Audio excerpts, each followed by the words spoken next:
Welcome to Girl in the Gov, the podcast, where our goal is to make politics more accessible and less intimidating. The show features an interview with an expert in the political field, walking us through the many cues we have about politics, civics, government, and more. By providing civic education in the places we are, on our phones, and in the language we speak. And yes, we know we say like a lot. It's kind of the point, because politics needed a rebrand. Welcome back to Girl in the Gov, the podcast.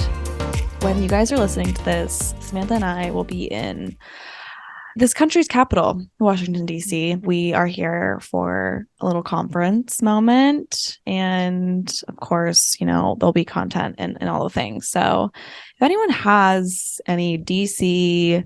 recommendations, activities, restaurants, bars, things that they suggest we must see, we must do, please let us know, because we're here in DC. Facts. And also, if we don't get to it this time, we'll add it to the list. This is not going to be our only DC trip, but it is the first DC trip that Maddie and I are doing together, Which is kind of crazy. It's, you know, what's even crazier is that I was actually born in DC. Oh, and I have literally only been back once in my life, when I was 10.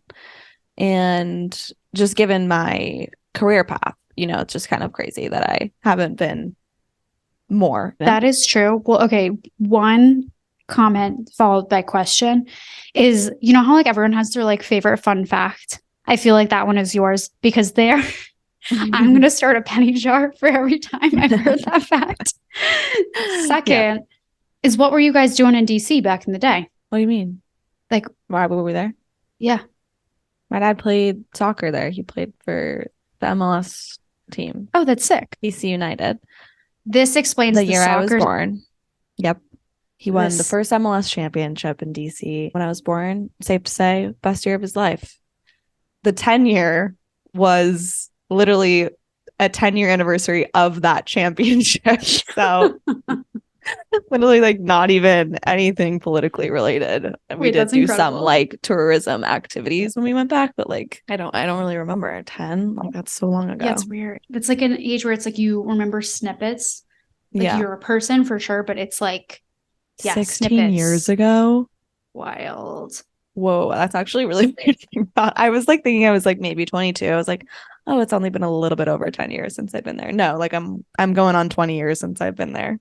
Because it's like, I feel like everyone has like a default adult age that they are, that they like walk themselves mine's back like from. Always 22, I think. I don't know why. But like it's got to be a thing, because it's like then you like contextualize, you're like, oh, well, that wasn't that long ago. Like I said, like that's like a weird age where it's like you remember certain things super vividly and other things like no way. Yeah, I'm trying to think. Last time I was there was in college, just for a little weekend rendezvous, and did like a handful of like cute activities. But it's so funny, I still have like I've done some of the touristy activities, but not like the next level touristy. But I feel like that's not my vacation type. It's like standing in front of a wall or a monument and going, yay, thumbs up. But I feel like that is why you go to DC, especially. You know? Yeah, it's fair. Like, I don't know if there's much else down there, you know, like except for see the place where our country was built, you know? It is kind of cool, like given all of the, I guess because we're political nerds, that it would be cool to us. But, and I've always been a U.S. history. That was the only class I liked growing up. So I'm like, I find it interesting. Well, speaking of classes, that's such a good teaser for what we're going to be talking about in today's episode. Yeah, that's actually, I think I talked about it, in fact, with them. Wow. That was something I said. Frequent flyer miles on that one. I know, I was talking about how chemistry made me cry. Oh, which is fair. Which genuinely. Yeah, fuck a Half-Life. I'm trying to think of... Thank you for that trauma on this Monday. I'm trying to think what was your... Do you think that was your worst class ever? Most Ms. 100%. I'm trying to think what mine was. It might have been French. It was either French or math. My math classes were also pretty terrible, but chemistry was like really hard for me because chemistry is a lot of math. Yeah, 1,000%. Look at us already kicking off the the classroom talk, which we will continue with our guest today.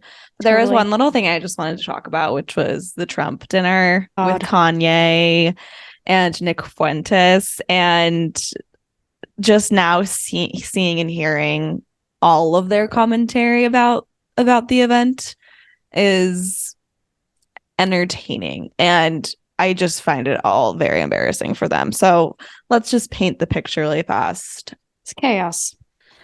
Because former President Donald Trump is renewing attention to his long history of turning a blind eye to bigotry after dining with a Holocaust-denying white nationalist and Kanye West, just days into his third campaign for the White House. Also, I am firm in my stance of not calling Kanye West yay. Sorry. I'm with you. Okay, I'm absolutely with you on that. Because, like, yeah. He doesn't deserve, like, no. Yeah, I'm like, no. I don't care. Anyways, so again, Trump had dinner last Tuesday at Mar-a-Lago with Kanye and Nick Fuentes, who is the far-right activist who has used his online platform to spew anti-Semitic and white nationalist rhetoric.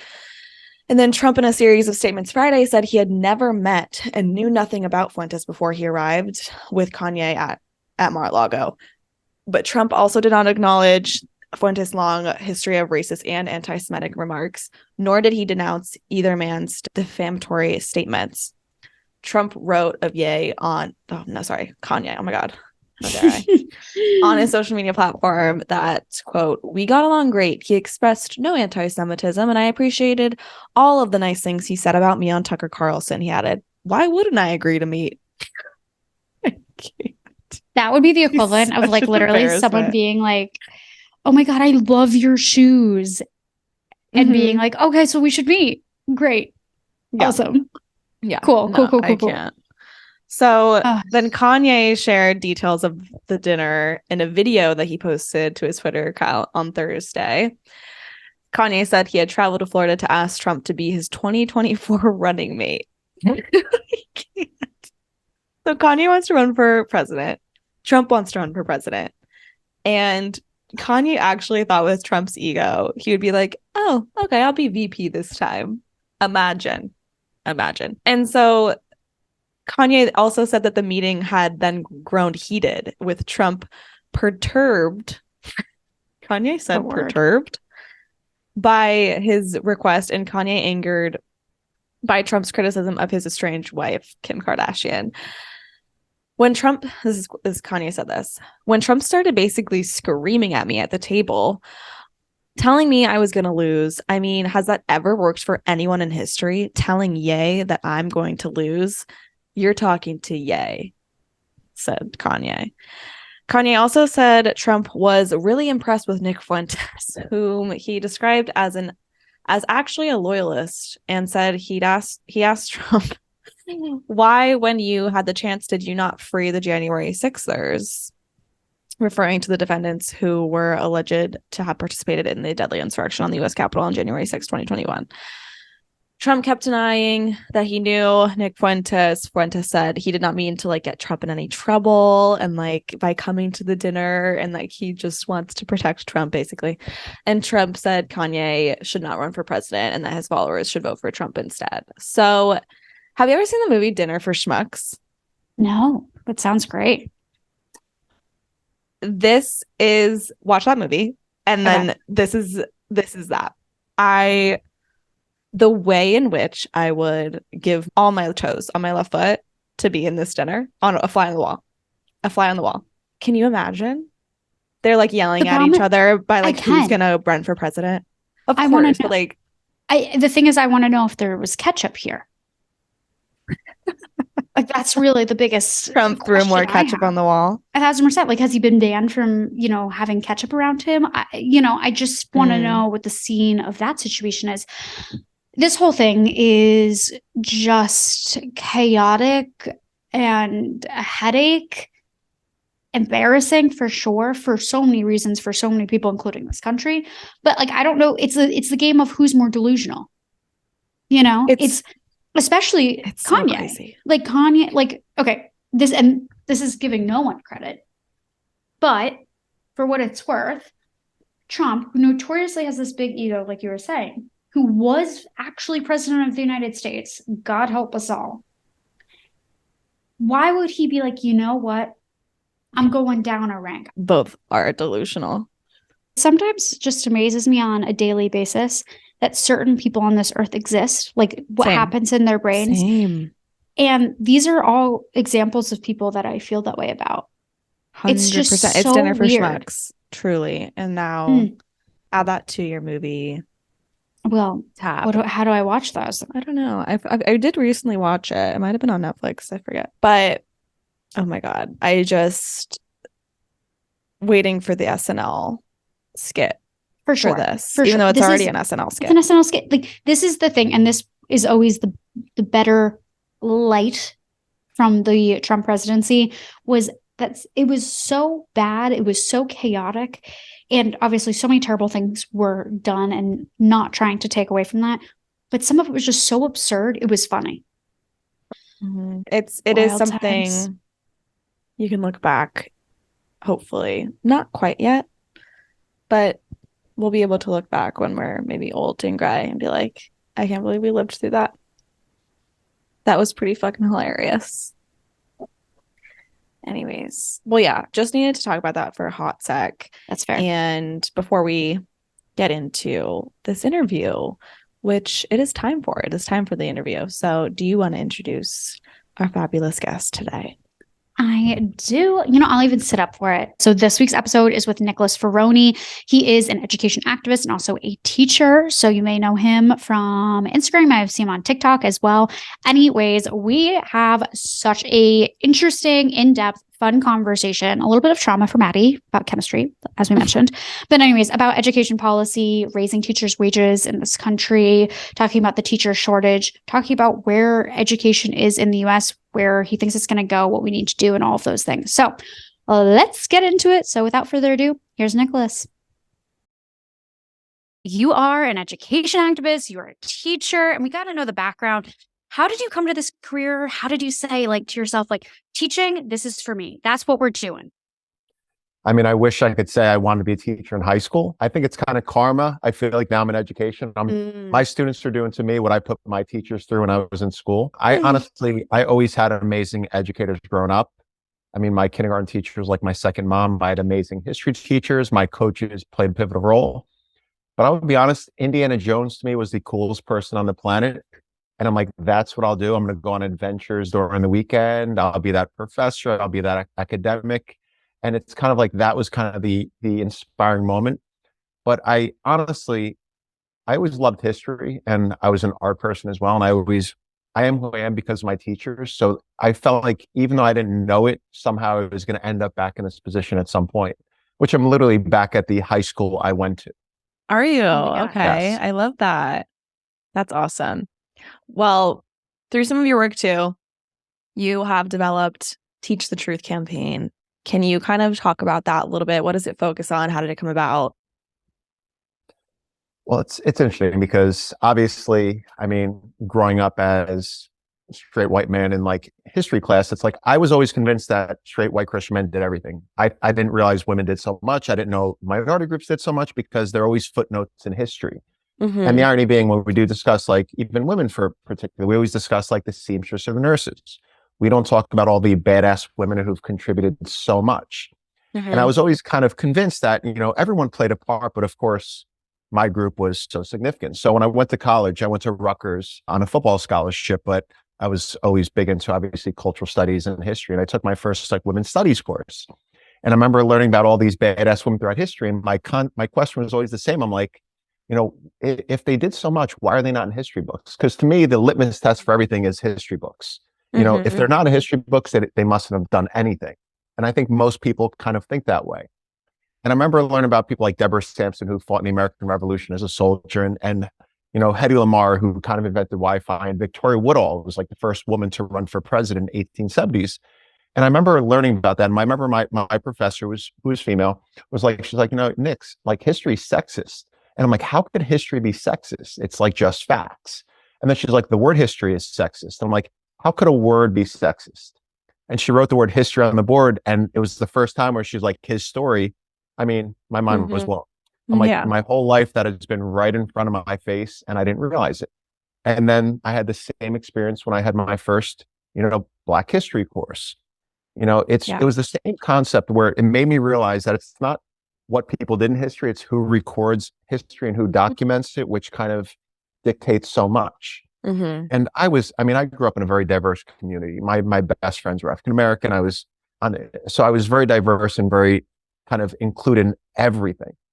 But for most people, it's not that same perception. So Right.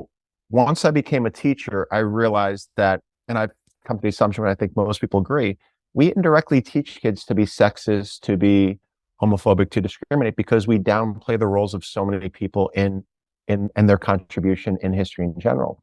Mm-hmm. And I honestly think I'm like, the only people who should learn more about women's history than girls and women are boys and men. The only people who should learn more about Black history than people of color are white people. And it applies the same thing to every situation.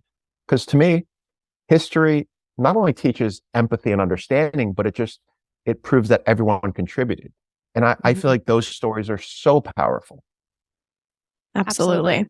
Well, speaking of that power, you've brought some light to that through your work as an activist. And I'm curious how that really began for you. How did you get into activism and its cross-section in education? And where, I guess, has that, brought you? Like, where have you brought that activism?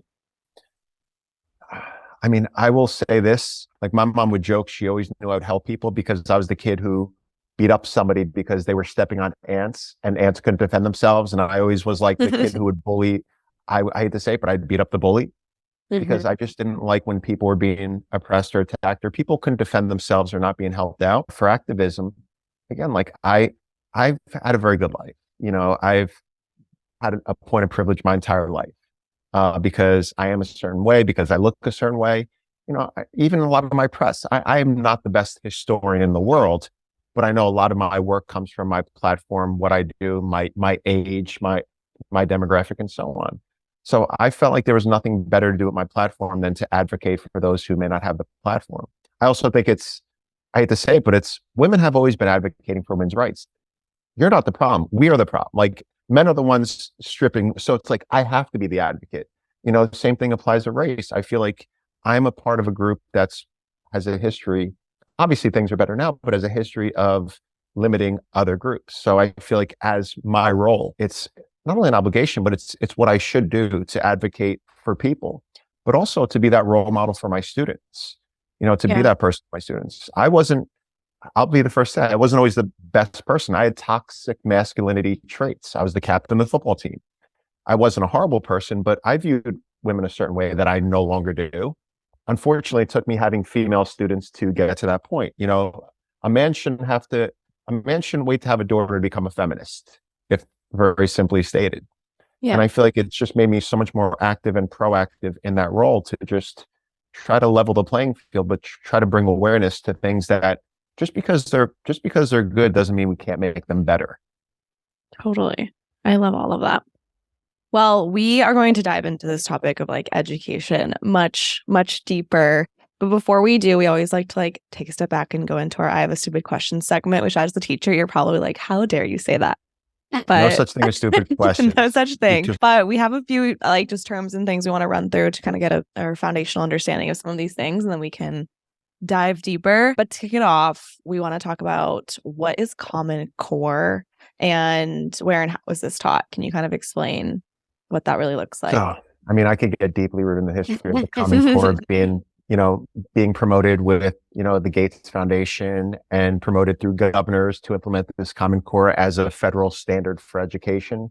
It was also tied to the PARCC test, which is no longer administered, which was this national test, which states had to adopt in order to get state funding. So the Common Core was just basically a federal kind of, it was not federal as far as the Department of Education. It was kind of governors mandated these states to adopt this sort of curriculum, which covers these topics, which was tied to certain standardized testing and tied to a certain foundation in particular. But it was, honestly, the Common Core wasn't that different than what we teach now, and it wasn't that different than what came before it. It was just a very specific set of standards which focus on certain values, certain focuses, whether it's critical thinking, whether it's certain things that teachers had to focus on and had to touch on. which became adopted by the states. It's no longer even used in most states. I think there's maybe one state which still utilized the Common Core, but it was basically just implemented to kind of create this federal guideline for education standards. Yeah. Did you ever have to teach it, or? We did for a few years. It was implemented here because, again, and ironically enough, not to get too deep into it, but the Gates Foundation wanted to push this sort of Common Core on the country. So they got the governors to adopt it, and the governors forced the State Department of Education to adopt it, and then we had to adopt it. I touched on it.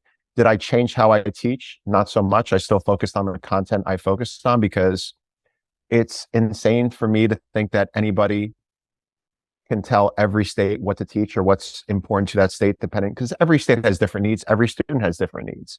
It'd be the same thing if I taught the same exact way to every single student. Mm-hmm. So we touched on it. We did what we had to do, and we got through it. And it's funny, I always joke around about education, because I say the one thing I love about religion is the Messiah only comes back once. But in education, every year we have a new Messiah who knows how to fix education. But every year there's always a turnover. And teachers we've outlasted so many different turnovers because of our skill set, because we do so well. Yeah. Yeah. I was going to say, like, how do you deal with that? Because I remember, like, when I was in school, it was like, there was so much emphasis on learning for tests. It was just like constantly just turning that out. And now I see it, like, when I go to learn about a new topic, I see those holes. Like, I see exactly why I didn't learn them or where that was and what the focus was. But I know that then if I talk to someone a few years younger than me, that they had a different experience, that they were like learning different things. And so, like, I'm curious from a teacher's perspective, like, how do you pivot, and like, how much do you pivot? And is that sort of teacher to teacher? What does that look like? It depends. I mean, teachers, for the most part, and this is the one thing I love about teaching, is we do things because we care about students. So we will never do anything that we think is counterproductive to your success, your happiness. And in many cases, I hate to say it, but teachers will break the rules to support their students. I mean, we see that in certain states that are passing certain legislation to attack certain groups. Teachers are willing to put their jobs on the line because they want their students to feel safe, to feel loved, and feel secure. And that's why we do what we do. And I feel like a lot of teachers will challenge the system and the policies because they know it's not what's best for students, or they know it's not what's best for their students. So we've had to pivot. At the same time, I mean, it's funny because I always feel like this teachers and schools are not failing students. The system is failing teachers, parents, and schools. And think about what you just said too, as far as testing. Like, there's a big push for merit pay in a lot of states where they want to base its teacher salary based on student performance. I'm considered one of the best at what I do, and I would never want to receive merit pay. It would be nice to know because I work a lot harder than what I'm getting paid, but I also would not want to look at you and say, Sam, I don't care if you're depressed or suicidal or dealing with something. I need you to study because I need you to do well because I need to get paid. Totally. Yeah. And I would never want to put my salary above your emotional health, your happiness, and your success. And that's what merit pay does. It forces me to see you as a test score, not as a human being who's developing into something or struggling with something. So I feel like that's the biggest issue. But then people make it seem like I don't want to be accountable. No, I care too much about you to want to be held accountable to a test score. Yeah. That is such a good point. Like, we are not math girls at Girl on the Gov. Like, we are notoriously bad at math. It's become a running joke. And nonetheless, like, if I were tested in math the same way everyone else was in class, I would be screwing your salary, like, but then if you gave me a history test or an English test, then it'd be like, oh, you got a raise. And I feel like that just doesn't make any sense. So I think it's good to bring some attention to it. But I also think what you said about sort of the social emotional side of things leads us perfectly to the next question, which is, what is social emotional learning? It's interesting because I'm torn on the whole social emotional learning aspect, because as educators, I think we've been doing it forever. When my uncle passed away, my coaches gave me more time. My teachers gave me more time. They talked to me. They counseled me. Every teacher, again, the teachers teach from the heart. It's like, we care about you first. We educate you second. Social emotional learning, I think, is more of just being the buzzword of what teachers in schools have been doing for a long time. But now it's just an official terminology for it. At the same time, it's one of those things which I feel like it's setting schools up to fail anyway, because all we do is try to help students. At the same time, we're putting more of an onus on focusing on social emotional learning, yet we're not set up to help you succeed socially and emotionally. So, for example, in my school, we have, I think it's the Association for School Psychologists only mandate one school psychologist for 500 students. So one person is for 500 students. My school, we have 2,600 kids. We have one school psychologist, like one school doctor. Counseling, the Counseling Association says their recommendation is one counselor for 250 students. So you're telling me, how is a counselor ever going to get to know, help, and follow up on students when they have 250 students? Most of my students haven't even met their counselor because they schedule and everything's through email. Mm-hmm. But it's like we're promoting all the stuff, but then we're putting more of an expectation on teachers, counselors, school staff that we can't meet. Rather than, the best thing would be to mandate hiring more counselors, hiring more school psychologists, giving me a smaller class size so I can actually talk to every single student every single day and know if there's something going on and get to know you personally. And it's funny because these are not my solutions. These are solutions that people have been preaching for decades. But things like, that's why it's like social emotional learning, it sounds great and buzzworthy, but they're not providing the resources for schools to actually implement it in the most effective way they can. Totally. That's such an interesting point. And then you just like look at things like the teacher shortage and how it's like there are so many almost like bigger problems that need to be fixed in order to, I guess, put an emphasis on something like that or expand that emphasis that, like you said, teachers have already been doing for so long. So that is an interesting point. But moving on to the next question is, what is education inequity? So education equity is something that I think's been given a bad rep. And it's funny how, like, we could even CRT, like critical race theory, like, which people for some reason assume is happening in school and hasn't happened, but for some reason, out of nowhere, people think it's happening when it's not. Like education equity, the term equity is such a bad term for some reason, when in fact it's something else that teachers do on a regular basis. To me, education equity is sharing distinct voices in class, making sure everyone's represented, making sure everyone has a place, making sure everyone has an opportunity. But it could also be as simple as an educator. So I hate to say it for an example, but I tell my students, I don't treat you equally. I treat you equitably. And I give them an example. I said, for example, if one of my students comes in and their father passed away 2 days earlier and I have an assignment due, how horrible would it be? It says, I don't care about your loss. This work has to be due today. That's equal. Equitable is family first, whatever you need, let me know, we'll worry about this later on. That's equitable. Equitable is giving each person what they need, not treating everyone the same. But then what other people say, it's funny because everybody's like, everyone should be treated the same. I'm like, okay. So I have 2 students who are blind, so they shouldn't have an aide help them around school. So I have students in wheelchairs, so they shouldn't have ramps, give them stairs. Like, that's equal. That's unfair that they have a ramp. How dare they have, it's like, people don't realize that equitable also applies to physical disability and emotional disabilities in that sense.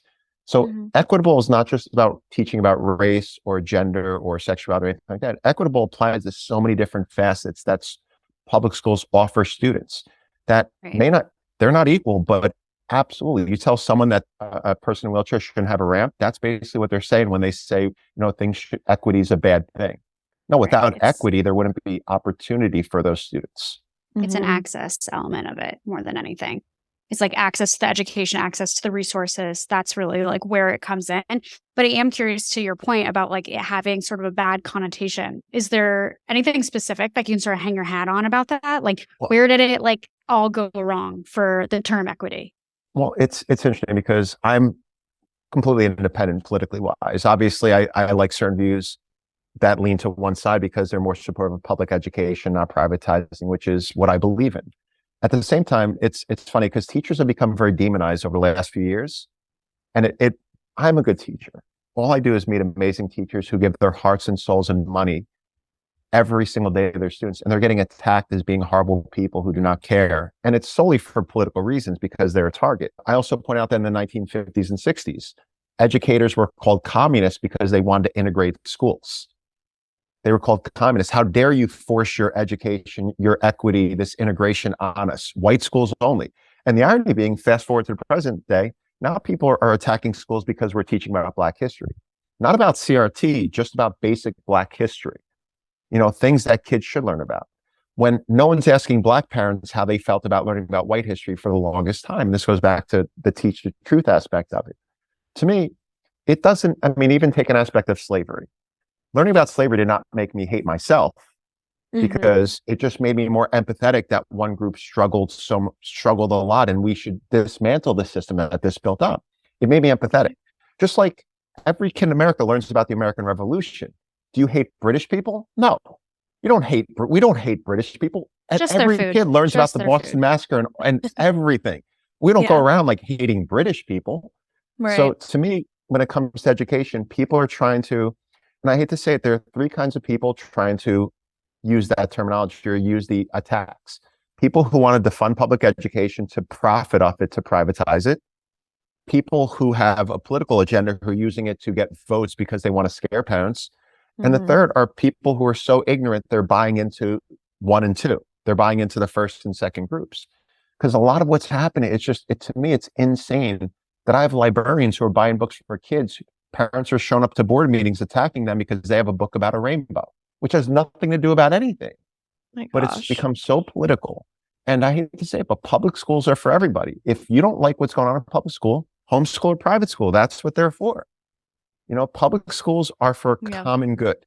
And parents, I hate to say it, but the whole idea of a public school is the fact that it benefits educating everybody. Literally say it again for the people in the back. Yeah. It's not political to me. It's like every kid should have an inclusive experience. So it's like, if it's political to you, then that person has deeper issues they should think about. Well, also too, That's it's like sort of teaching the critical thinking lens of things. Yeah. So it's like, if you're teaching that, you could learn about something you dislike in school or you don't agree with. But if you're also learning critical thinking with that, like, then it's up to you in that thought process to determine how you see that or how you, regurgitate it or, discuss with a friend, family member, whatever. So well, it's I made up the point where they were like, a lot of people want to bring religion back in school. But when they say religion, they mean Christianity, but they don't understand how insane that is, because if you want to force kids to, and again, I'm Catholic. If you want to force kids to engage in Christian prayer, then you have to be open to allowing Jewish kids to have Jewish prayer and Muslim students to have Muslim prayer, prayers or Islamic prayer, which I honestly bet you the people who are pushing for Christian prayer do not want that one bit. 100%. And to me, it's like, that's the agenda. To me, it's got to either be all or nothing. There's no handpicking what you're allowed to do. Totally. Plus, it like also tries to set this like the tone of like how much religiosity like someone's at. Like for me, like I'm of like Jewish descent. I'm not religious at all. So even if it was like, okay, everyone can do it, everyone can participate. I don't want to participate in any of the religious mishigas. So like, how does that doesn't make it equal in any way? It doesn't like even the playing field. It just really makes a mountain out of a molehill. So safe to say, we're on the same page, but we got to also talk about some of the solutions here. And you are behind the American Teacher Act. So can you tell us a little bit about what it is, how it's engaged with the Teacher Salary Project, and give us sort of the run of the show here? So it's funny because I use my platform. I teach in New Jersey. I do pretty well. I work other jobs like most teachers. So financially, I do well. My salary is sustainable. What I like, do I think I deserve a lot more? Absolutely. I feel like I deserve 5 times what I make. So that's the effort and energy and time I put in. And for the longest time, people have argued that, again, everything I'm talking about has happened long before me about arguing about teacher salaries. For me, parents are showing up to board meetings complaining about what's going on in schools and libraries. If I was a parent and I found out my child's teacher was working a second job, or if my child's teacher was begging for supplies online, or if my child's teacher was so mentally burned out they were thinking of leaving, I would be at every board meeting to make sure that my child's teacher had everything they needed, could focus solely on teaching.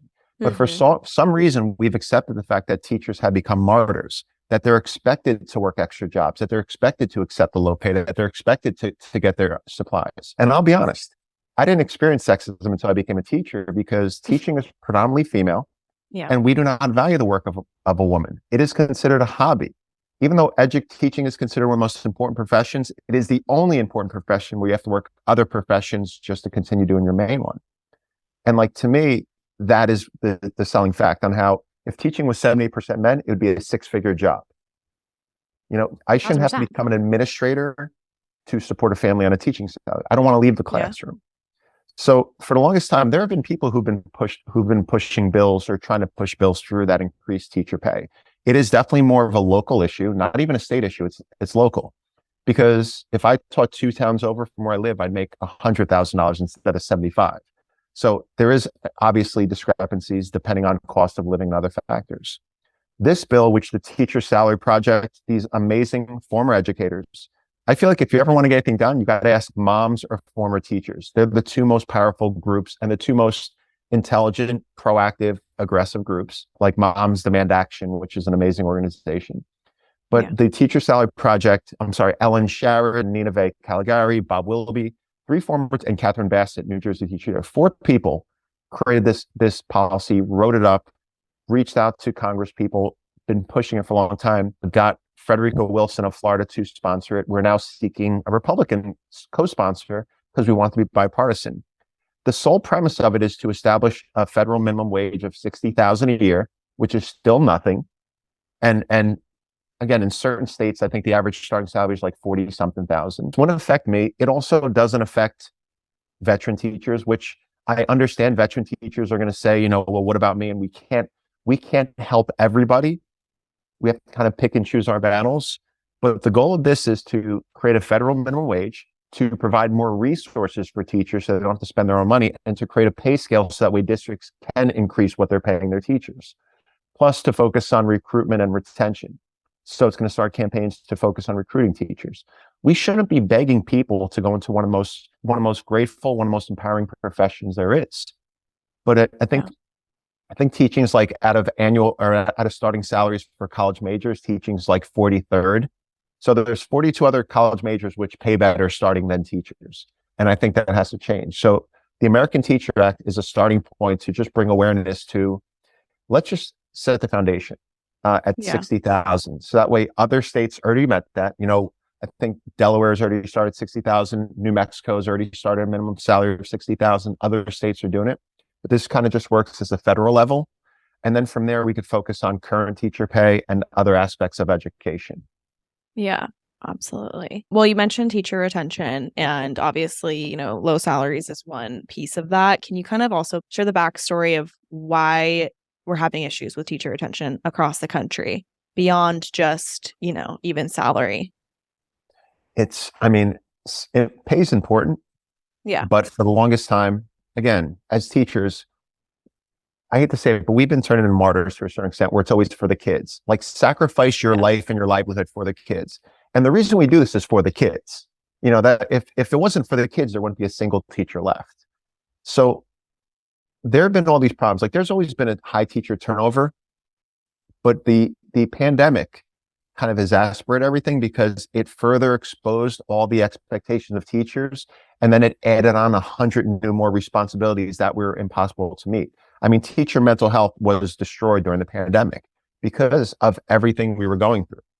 And then obviously fast forward now to not only are you're taking on more responsibilities for the same low pay, still extra resources, extra burden, but now you're getting politicized and demonized and attacked politically. So now you throw the political attacks on. And it's just, for every time I post something, it's funny when people are like, stop complaining, teachers knew what they were getting into. I didn't know what I was getting into. I didn't know that I had to buy my own supplies. I didn't know that I had to work extra jobs. And first of all, if someone's dedicating their life to helping children and they're saying we need help and you're saying they're complaining, like to me, that's the most insane thing in the world. That's like telling somebody who's on the ground begging for help, saying, stop complaining, and they're literally begging for you to help them. Mm-hmm. And so to me, I use my platform to elevate teachers' voices.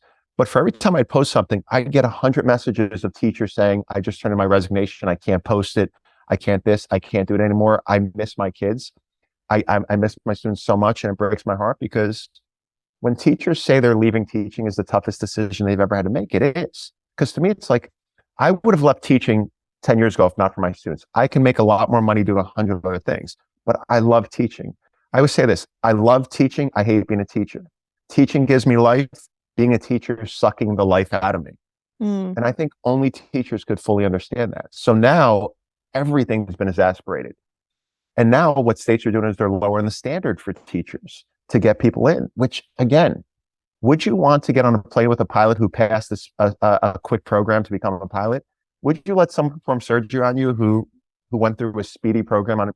So lowering the standards is the complete opposite of what they should do, but they're trying to fix a problem very, very quickly. But for me, the teacher retention is something that it's going to get worse. And I hate to say it, I don't want to lose every teacher before we actually really appreciate teachers. Yeah, absolutely. 1,000%. And it feels like we're already on that pathway and have been for like a long time. But I have a bunch of friends that previously were teachers and left the teaching profession. And the pandemic was like the last straw for them. They're like, I cannot. I'm so burnt out and I'm not getting paid nearly enough. And one of the things that they also flagged was administrator behavior. I had one friend that had a really creepy administrator. I had another friend that was like, I just can't even deal with the fact that like also they're being paid so much more and they've never even stepped foot in a classroom to actually teach. Like they come by and knock on the door and say hello from time to time, and that's about it. And so with that, I sort of want to ask about that dynamic. You know, you have these administrators that are being paid a higher rate, but aren't most of the time teachers or have any previous experience. And like, how does that play out? How does that happen? And like, I know we've noted, but very specifically, it seems like in the world of teaching, like it's a role you need no experience for. You know, it's not like with to your point about like surgery, you wouldn't, you know, hire a surgeon without experience or have someone administrating there that doesn't have some understanding of it. So what's the deal with teaching? Why is that a dynamic that plays out? Well, I want to go back to the point I mentioned before, how 78% of all teachers are female. So 22% are male. Out of administration, I think it's 77% of all administrators are men. Oh my God. Yeah. And it's the complete polar opposite. Even though men make up only 20% of the education population, they make up close to 80% of the administrative roles. I mean, there are superintendents in local towns that are making as much as the president of the United States. And to me, that's absolutely insane. And I'm not saying, I mean, administrators, we're in this together. I don't blame administrators for what happens. Like, take schools, for example. You know, there's a shortage of teachers. So now they have to get subs. There's no subs. So now they have to ask teachers like myself. Today, I covered a class because we didn't have a substitute teacher. So now I'm using my prep period to cover when I should be doing my schoolwork for my students, but I'm not because they have no other choice. So now I'm burnt out. So I may take a sick day now because I need a day off because now I'm overwhelmed. So now it's a vicious cycle of the teachers who show up are getting, and I don't blame them, but at the same time, it's not our problem. My problem is my students. But they're so we're getting asked to do more because, again, if somebody posted something where it's like, the great thing about doing your work really well is you get asked to do other people's work. You know, it's like that. And it's the same thing in every job. And so now we're burnt out. So it's the vicious attrition cycle. And when it comes to administrative roles, like their job is tough. Like they deal with a lot. Is it warranted to make, and like, that's the running joke we have whenever somebody from administration asks, it's like, you're making twice my salary. You figure it out. You know, you figure it out.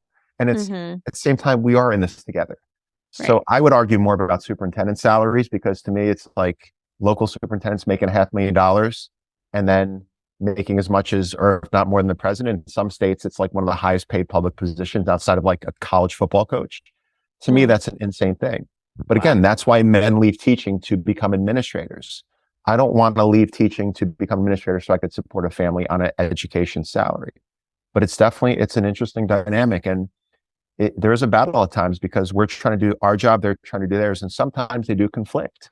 Okay, I have a question that is not on our list, but it's within this sphere. Do superintendents or administrators set teacher salaries at all? Like, do they have any role in that?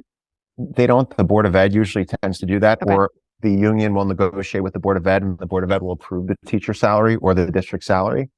So it's even, I mean, that's why it's so insane that from school district to school district. And I'll be honest, like I'm 20 years at my high school, 4 years as a student. I've spent more time in this building where I am right now than I did outside of it.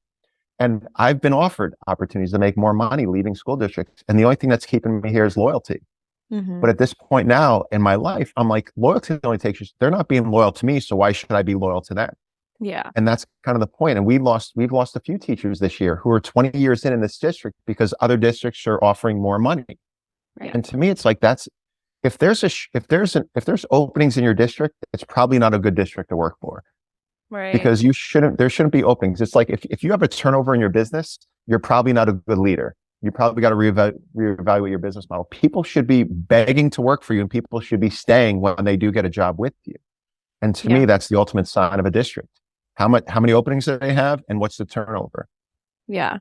Okay. Well, let's talk about solutions because we want to know, like, how do teachers get the pay that they deserve? Where can we start? What are the mechanisms? Like the school board, you said it's not always like state state government? Like, can you kind of explain what you think really is a great pathway to potentially find a solution here? I mean, I have solutions too. I feel like this is like a therapy session. I feel like this is great therapy for me. I feel so good now. I could teach another week. But I mean, there are so many solutions. And I used to think federally, like even with the American Teacher Act, that's a necessary act. I'm hoping it gets some attention and traction. But everything starts with local school boards. I mean, you don't have to be a teacher, know a teacher, or have a child to care what happens in your community. Yeah. To me, it's like the community, schools are the center of every community. When you invest in education, you defer and destroy so many problems later on. So my call to parents would be very simple. If you're a parent, show up to board meetings, find out what resources your child's teacher has, find out what's going on in their district, fight for their behalf. Because if I was a parent, I would trust the person who spends 180 days with my child and want to set them up to succeed so they can be the best teacher for my child. If my child's teacher is in survival mode, the academic experience is not going to be that powerful. So the first call to action would be for parents. The second call to action is to be within a community. Like it's every one of us, I like to think, had some important educator in our life. I'm hoping it's more than one. It breaks my heart when I feel like people didn't have a very positive school experience, but I like to think we are who we are because of the educators in our life. Like my mom was amazing, but it's my educators who kind of gave me the affirmation, the support and encouragement and pushed me when I needed it the most. And I like to think that everyone has a positive experience. So to me, this is something that is it's not just an investment for parents, it's an investment for society. And I feel like the call to action would be to not only advocate for local communities, show up to board meetings, speak out, vote for candidates who are supportive of education, who speak highly of it, who want to invest in students, schools, and teachers. Don't support anybody who wants to take any money out of the one thing that our community is built on. And to me, that's the ultimate call to action. You don't have to be a parent to care about what happens to children. If you're an empathetic person, you would want that child to have the best education. Yeah. 100%. 1,000%. Oh, there's our jinx. 1,000, We always have sorry. a jinx. Well, I said 100. You said 1,000. So we're gonna switch. We're gonna make sure okay. it's See, 1,000%. numbers struggle. Yeah, big struggle for us. Well, I do want to talk about another money element of this as well, and that has to do with teachers paying for their education. I know quite a few that definitely are in the hole as a result of having to get master's degrees and secondary education, all that type of thing for becoming a teacher. And so I'm curious if there's any solutions also sort of like in your mind that have, rolled around in terms of being able to fund teachers and getting additional education or reimbursing them or, one thing like I was thinking of is like a military style program which sounds so bad saying military style program. I'll rebrand that at some point. But you know what I'm saying? Where it's like, okay, like the government pays for, your education and you have to work in a particular school district for 3 years or whatever it may be. Like, do you think that there's solutions from an even educating teachers perspective that could also help things and alleviate some of the Absolutely. Our district used to buy back your credits for you. So they would do 9 credits a year. So you can actually take the classes and they would reimburse you for the 9 credits. They don't do that anymore because financial situations and budgets. When I was in DC for the American Teacher Act last weekend, we were meeting with elected officials. I was a part of a panel on teacher shortage. And one of the major proposals, which some communities are suggesting, is loan forgiveness for teachers. All right. Or contracts with districts where we'll pay for you to get your master's, but you have to teach here for 4 years. Or you have to teach here for 6 years or whatever it may be. And there's all these we see all these aspects of loan forgiveness, but there's so many educators who are indebted because they had to get their master's or they had to get their doctorate. And now they're obviously in a hole because obviously education becomes so insanely expensive. But I love the idea of, more so investing in a community saying, we'll pay for you to get your master's or doctorate if you teach in this community. Because for the school district, it benefits the district anyway. It's an investment. It's no different than investing in a student. To me, it's like that's much more of an equitable and fair proposal, either statewide or federally. If you teach in our state, we'll help reimburse you for your master's or we'll help reimburse you for your doctorate. So I feel like that sort of investment is better. I feel like the whole idea of loan forgiveness is very negative. I'm sorry. Thank you. Yeah, they're cleaning classrooms now too. So no announcements, but I'm shocked no students came in. Usually they'll see something going on and come in. But I definitely feel like again, if you want the best educators in your community, you should invest in those individuals. Totally. Yeah, absolutely. Well, let's move into our audience questions because we got a few people were like, yes, submit. So we want to run through some of these with you. So kicking it off is, this is a long one. I got to really read for it. So hopefully I'm not getting Reading comprehension is reading being comprehension tested right now. Here we go. When I was teaching, my school had me teaching each grade only 4 sessions of history, civics each week versus ELA and math, which had 8 sessions per week. There was a total lack of funding for anything that wasn't ELA or math because of standardized tests. Is this not a problem that there isn't investment in teaching history and civics? How do we lobby for funding for this to be prioritized? I mean, great question. And it's one of those questions I think we were mentioning before about things like math. I'll be honest. I mean, I think there's basic needs for calculus, but I haven't used calculus in 30 years. I listen to music, I look at art, I consume entertainment every day. And I feel like it goes back to the testing. You know, we devalue, I mean, independent thought. We devalue things like civics. We devalue things like history for math and science because those are testable subjects. So that's why the first programs get removed are the art programs. So all I think about is how many amazing artists and musicians we're missing out on because their school forced them to focus on math. And the other irony I point out is like, you know, take someone like Jimi Hendrix or Picasso. You know, we would not have known they were geniuses if we evaluated them based on a standardized test because that's not their gift.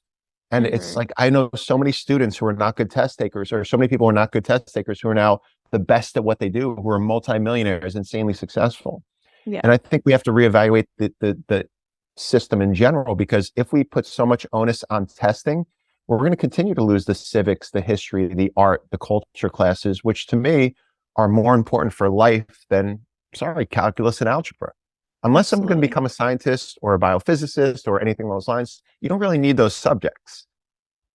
Yeah. True. I have yet to use calc, so. Yeah, I was not a great student and leading up until college. I just nothing resonated with me. But getting to college. How that affected your psyche too. It affected you to question your own intelligence and your own abilities. Absolutely. Yeah. And it's crazy going into college and starting to take classes that were interesting to me, how much I blossomed in those years. And it's kind of a shame that you go your entire childhood through the school and education system and you don't always get those opportunities to blossom because that education isn't always being provided. And even the way that critical thinking and that type of education isn't prioritized in the K through 12 curriculum either. Then I'm recording something. You guys can't come in. I'll grab your coat. All right. He left his coat in my classroom. Why are you coming now, Jonah? All right. Jonah was student of the month, so I'll let it slide. Perfect. Shout out, Jonah. Love it. But no, I was just talking about the vast difference I at least felt going from high school to college and how much that learning shifted and how I learned to critically think. And I think all of my education that I now deem valuable in my post-grad adult life came from college and came from kind of more, I guess, just tailored education. So it's just interesting to see how that play out as well. And that's the thing too. It's we're reevaluating education in general because my school offers so many amazing programs and courses. We have a cosmetology program, we have vocational program, we have nursing, we have everything you can imagine, which I think is great. We have a pathways program where if a student wants to pursue a trade, they can go down that road. And I think of the ideology of how we create this imagery of if you don't do well in school, you're going to be a failure. If you don't go to college, you're going to be a failure. And I think as a society, we are reevaluating what's important in education. But it's also, I tell my students all the time, I excelled in history and phys ed and classes I liked. I didn't do well in calculus or algebra because I wasn't as passionate about those subjects. Some students thrive in that. But I think we are as a society learning to not put as much emphasis on certain academics over others because they're all essential in some way. Yeah. But the same thing, when I went to, I feel like I got a foundation for learning in high school, but it's when I went to college, which I completely was engaged because I was taking all the classes that I chose to take. Yeah. And I was paying for it. So it's a little more interesting. Yeah. Yeah. Details. I used to cry in chemistry class. It was just it was so hard for me. I couldn't do it. And I would cry at my homework. It's the only time I needed a tutor. It was traumatizing. PTSD from chem. Oh Major. my God. Honestly, my PTSD Were was you in AP French. class? I'm assuming you were both in AP classes as well. Nope, sure wasn't. Just regular No? chemistry. Oh my God. I would cry. Oh my God. I did Yeah. APs, but not chem. Absolutely not chem. That would have been one like straight road to failing. I do have a Jersey question though, because I was a Jersey person as well. Do you guys still have the like requirements where you had to take like elective classes as well? Because like we require we had physical that now as- education, and there are elective requirements. So we're one of the, I think one of 2 states that still requires physical education to graduate. Which Yeah. again, I mean, is you think should be mandatory, but if for certain athletes, you shouldn't have to take gym if you're playing a sport or involved in an activity or Yes. something.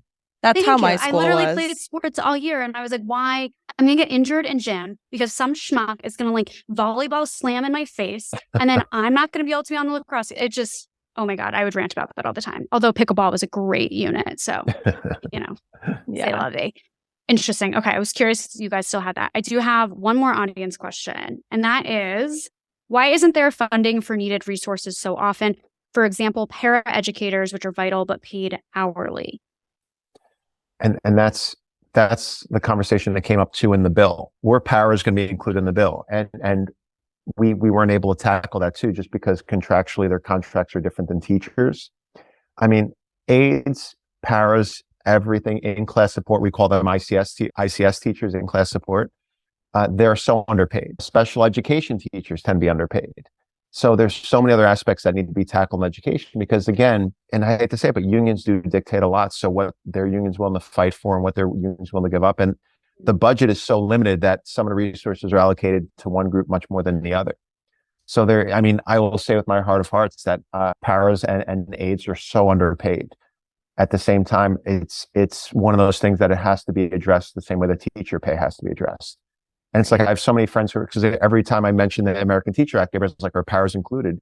And I hate to say it, but they're not included in this particular act, but it doesn't mean they won't be included or this isn't the stepping stone to include that. Right.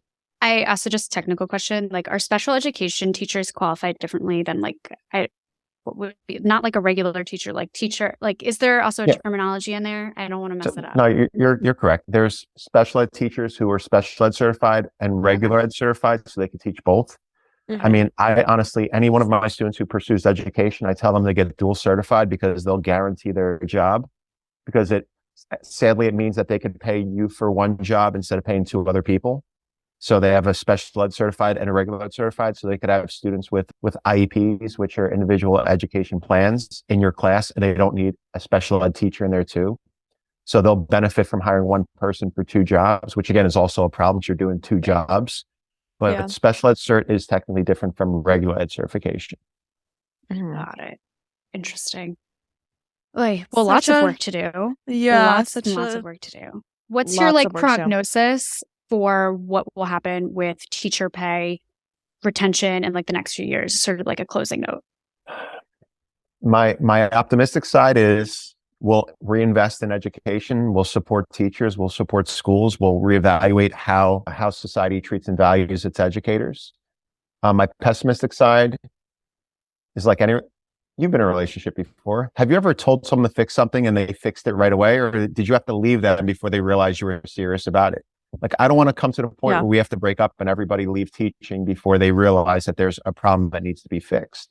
And the pessimistic side realizes that a few things are going to happen. So many teachers are going to leave that they're just going to allow anyone to be a teacher with any sort of diploma, which will only dilute and muddy the education system even more. And it'll mean that your child's sitting in front of someone who's not qualified. So that's my concern, because that's what a lot of districts are doing. They're trying to put a Band-Aid over a bullet wound rather than solve the problem long term. They're trying to fix it right now, which is the worst thing to do.